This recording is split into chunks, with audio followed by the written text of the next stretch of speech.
As the old world died, its wildlife evolved to survive amidst the crumbled structures and lost technologies. In these decrepit echoes of a higher culture, bioengineered predators stalk a wandering slug cat who searches for a way back to its family. In Rainworld, you're not the prophesied hero off to save the universe from the big bad or anything of the sort. You are, at best, a misplaced cog in a pointless part of a colossal abandoned clockwork. It is nature in all its brutal majesty and harsh indifference. This general theme of nature is interrupted by the carcasses of a bygone civilization. Halfway through the game, you climb a massive structure built by the intelligent species that once inhabited the planet. This incomprehensibly giant supercomputer is left idly searching for answers to the great problem, rotting on the inside but unable to die, despite its best efforts anyway. At this point, the game needs to show you something above and beyond nature, an insane god machine whose calculations contrast all the nature that surrounds it. How can the game possibly convey the sheer scope and magnificence of this? Well, the creators of Rainworld decided it might look a little like this.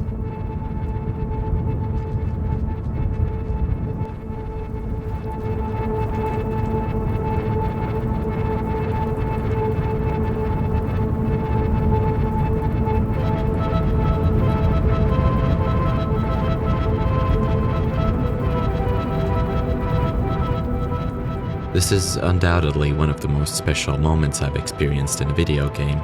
It made me feel like I'm glimpsing a world beyond the one I had been exploring thus far, perhaps a remnant of the people who had left this place behind. And yet, despite the dreamlike quality of this setting, it still felt consistent with the world around it. It's beautiful, really, in a way that might be partially lost to those who haven't played this game. But to those who recognize the beauty, here's an interesting question to ponder. Why does this moment work so well? It's not something we can entirely answer, really. Why do we find it pretty when we see small symbols of light dance across a dark background in a particular way?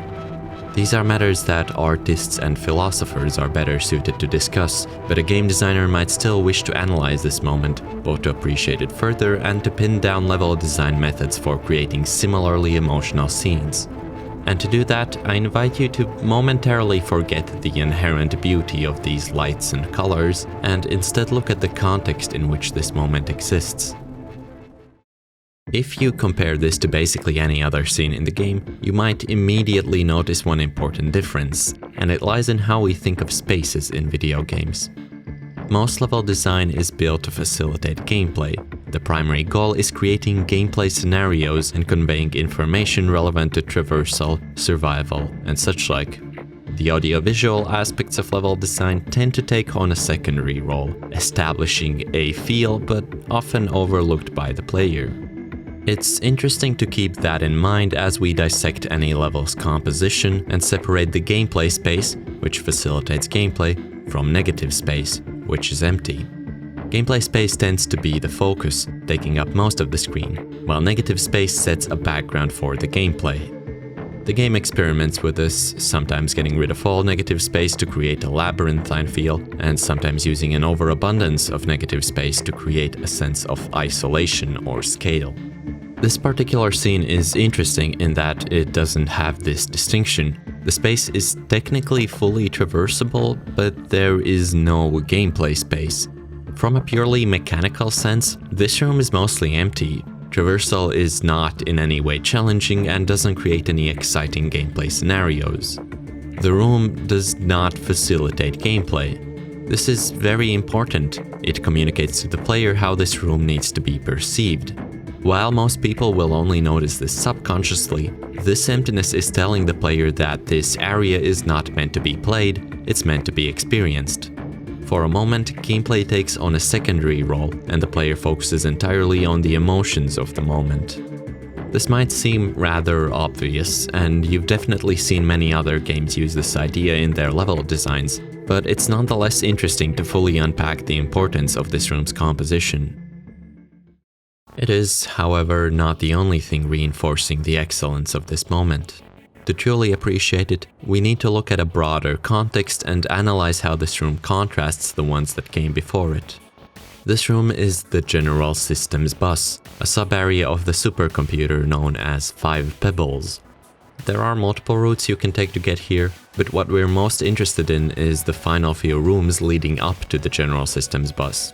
These take place in the Memory Conflicts, a series of small, bright, evenly spaced square rooms with white walls and swarms of brightly colored creatures who carry out the machine's biocomputing. These rooms serve as a contrast. The color, scale, lighting, movement, materiality, and sound change dramatically in the rooms leading up to the General Systems Bus, and this change serves to exaggerate the room's characteristics. The scale feels more grand because the previous rooms were smaller. The motion feels more profound because the previous rooms were comparatively static, and so on. Contrast is an important tool in level design, used to emphasize the audiovisual stimuli and throw players out of their comfort zones. It's overwhelming but not jarring because the game builds this contrast up over several rooms. It is also important to acknowledge how this moment exists not only as a part of 5 Pebbles, but also within the broader context of the game. Contrast has a more short-lived nature, and as such becomes less relevant the more we zoom out, but some players might spot motifs that create an emotional link between this room and other moments of the game. For example, some players might compare this room to a similar one you found in Looks to the Moon, also known as Big Sis Moon, a decaying computer complex you visited earlier in the game. 5 Pebbles and Big Sis Moon are both the same kind of computer known as iterators, and the game's lore reveals that the insane frustration of 5 Pebbles is responsible for Big Sis Moon falling apart and almost dying. The conflict of these two characters is underlined by the level design. Their story becomes more tragic when you see the sheer power of 5 Pebbles contrasting the weakness and emptiness that remains of Big Sis Moon. These two are essentially the same room, but with various contrasting elements that hint at a dark history. The music you'll find here creates the same connection and may cause even stronger emotions. Take a listen to the main theme of the game, called Sundown, heard in the menu.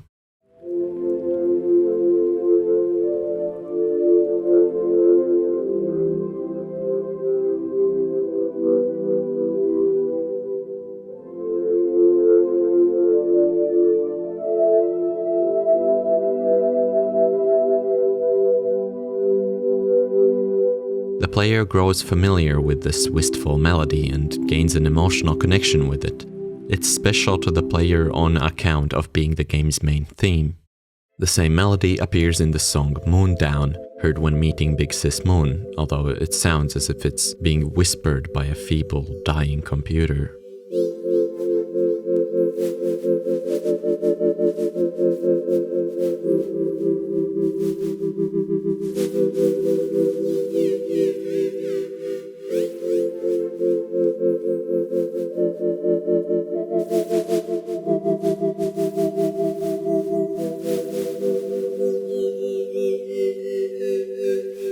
And then finally, it appears again in the song Random Gods, played here in the General Systems Bus.